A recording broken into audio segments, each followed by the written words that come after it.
የ2026ቱ የኢራን አሜሪካ እስራኤል ጦርነት የኃያላን ፍጭትና የዓለም ስርዓት መስቀለኛ መንገድ የጥቁር መጋቢት ትዝታዎች መጋቢት 2026 ዓለም ባንድ ትልቅ የመሰበር አደጋ ውስጥ ሆና ነቅታለች።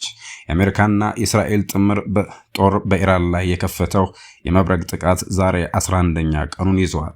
ይህ ጦርነት ግን እንደቀደሙት የመካከለኛው ምስራቅ ግጭቶች በቀናት ውስጥ የሚቋጭ አልሆነም። ይልቁንም የዓለምን የነዳጅ መስመሮች አፍኖ የያዘ የታላላቅ ኃይላትን ትዕግስት የሚፈትንና የሰው ልጆችን ህልውና አደጋ ላይ የጣለ ዓለም አቀፍ ቀውስ ሆኗል። በቴህራን ሰማይ ላይ የሚታየው ጭስና በሆርሙዝ ሸለቆ የሚሰማው የባሩድ ሽታ የ21ኛው ክፍለ ዘመን አዲስ የኃይል አሰላለፍ መወለዱን እያበሰረ ነው። የኢራን ሞዛይክ መከላከያ የውድቀት ሳይሆን የመጽናት ጥበብ ሆኖ ታይቷል። የዚህ ጦርነት ትልቁ እንቆቅልሽ የኢራን ወታደራዊ ስትራቴጂ ነው። ኢራን ላለፉት 2 አስርት ዓመታት አሜሪካ በአፍጋኒስታንና በኢራቅ ያደረገቻቸውን ስህተቶች በጥልቀት ስታጠና ቆይታለች። ውጤቱም ያልተማከለ የሞዛይክ መከላከያ የተሰኘው ስትራቴጂ ነው። ይህ ስትራቴጂ የሚያምነው በአንድ ማዕከላዊ ትዕዛዝ ላይ አይደለም። ይልቁንም ሀገሪቱን በ31 የክልል መከላከያ ቀጠናዎች በመከፋፈል እያንዳንዱ ቀጠና ማዕከሉ ቢመታ እንኳን ራሱን ችሎ ጦርነት እንዲያካሂድ ማስቻል ነው።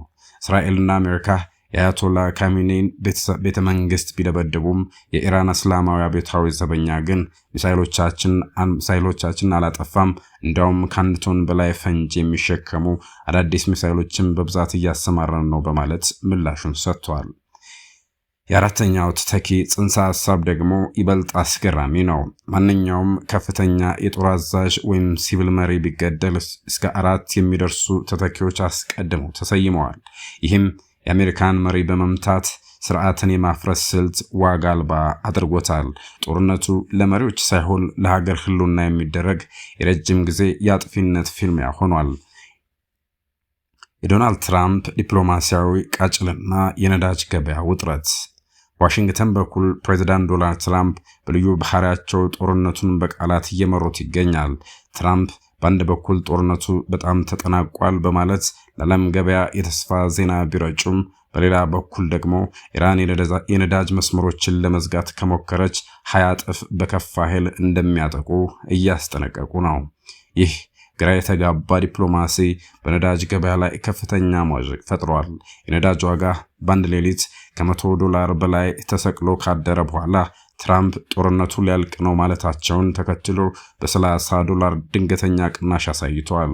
ይሁን እንጂ የአውሮፓ ኃይሎች በተለይም የጀርመን ውጭ ጉዳይ ሚኒስትር ዮሐን ዋዴፋል የትራምፕን ንግግር በጥርጣሬ በማየት ኢራን ለድርድር ፍላጎት እስካላሳየች ድረስ ጦርነቱ ያበቃም ሲሉ አስጠንቅቀዋል።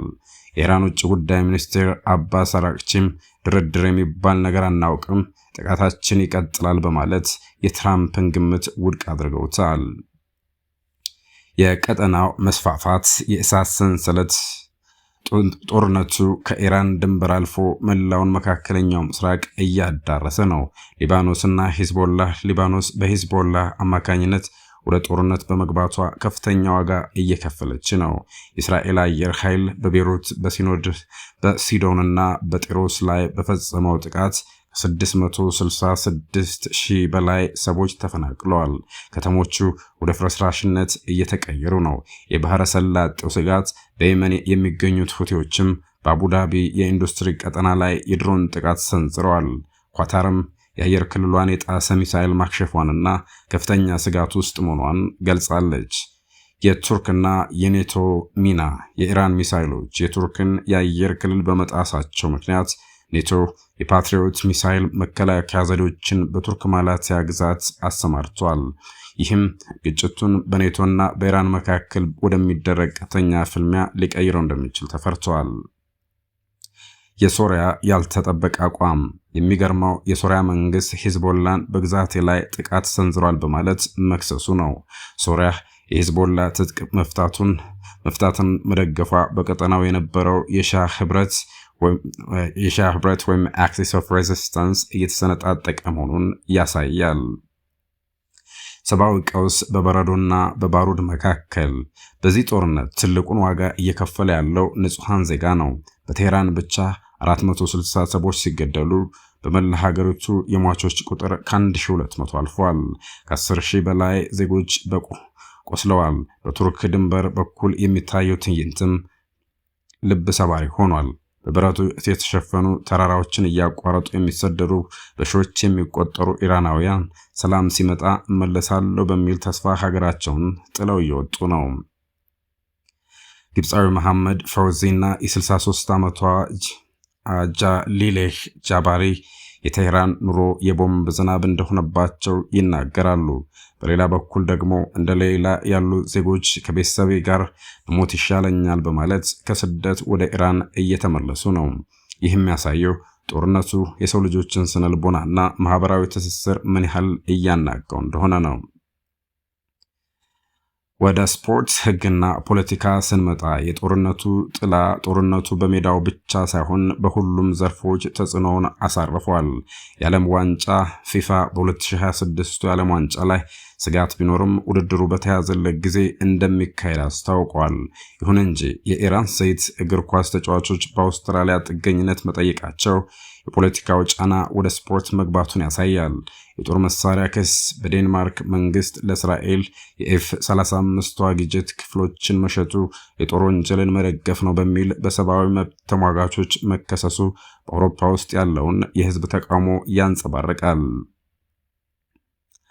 አዲሱ መሪ ሞጅታባ ካሜኒ የአባታቸውን ቦታ ተረክበው ስልጣን መያዛቸው የኢራን ስርዓት ጽናት ቢጠቁምም ትራምፕ ግን ይህ መሪ ብዙ አይቆይም በማለት ስለ ንቦራዊ ጦርነታቸውን ቀጥለዋል። በመጨረሻም የጦርነት በቀላሉ የሚቋጭ ሳይሆን የረጅም ጊዜ ፍልሚያ መሆኑ ግልጽ እየሆነ መጥቷል። ኢራን ጊዜን እንደ መሳሪያ በመጠቀም የአሜሪካና የእስራኤልን ወታደራዊ ውጭና ፖለቲካዊ ትዕግስት ለመፈተን እየሞከረች ነው። አሜሪካና እስራኤል በበኩላቸው በከፍተኛ ቴክኖሎጂና የአየር የበላይነት ስርዓትን ለመጣል ቢጥሩም ኢራን ያልተማከለ መዋቅር ግን ጦርነቱን መቋቋም መቻሉን አሳይቷል። ዓለም አሁን ያለችው በሁለት አማራጮች መካከል ነው። የታላላቅ ኃይሎች በዲፕሎማሲ ተስማምተው ጦርነቱን ያቆማሉ፣ ካልሆነ ግን መላውን መካከለኛው ምስራቅ ወደ አመድነት የሚቀይርና የዓለምን ኢኮኖሚ ሽባ የሚያደርግ የታሪክ ጥቁር ጠባሳ ሆኖ ያልፋል። ምንጫችን አልጀዚራና ዶይቼ ቬለ ናቸው። መልካም ጊዜ ይሁንላችሁ።